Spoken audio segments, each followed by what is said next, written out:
Tapunan. Ito po yung client ko. Meron daw po siyang lower back. Nag-worried siya. Kasi nga po, nagpunta po siya sa hospital. Piniti na rin po siya doon ng isang katulad ko. Ang kaso, ang sabi ng doktor, kailangan daw po siyang operahan sa lalong madaling panahon dahil sa lower back niya.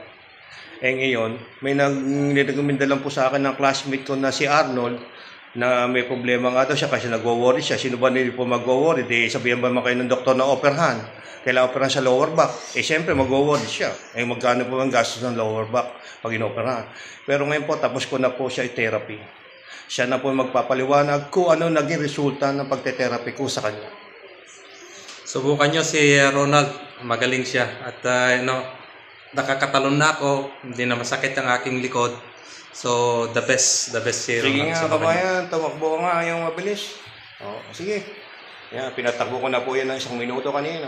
Ayan. Pero sumasakit itong likod ko. Hindi, sabi nga ng doktor, operahan, pero buti na lang at totally nawala na, kaibigan diba? Na punta ako sa kanya. So, may recommend mo ba ang kuya isang professional na talaga recommended mo? Highly recommended.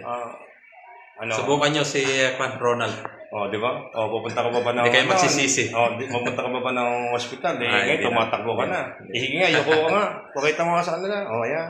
Ganyan ka. Tagilid ka. Paikot-ikot mo yan naman. Ayan. Wala na, di ba? Wala na, di ba? Talagang proven ba? Proven. Hindi ka napahiya.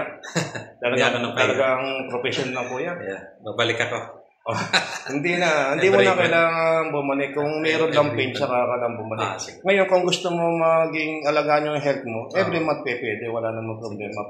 Para gumanda yung circulation ng blood mo. Malamang kasi baka medyo tumataas ng sugar mo kasi yung muscle mo tumitigas. Matigas yung muscle mo, hindi katulad ng iba. Yung muscle mga lambot.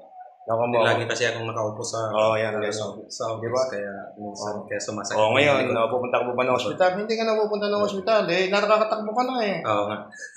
Wala ka na naramdaman. Tanggal na eh. Diba? Nice. Yun nga nagpunta sa akin nakasaklay. Ikaw pain lang eh. Tama ka mali.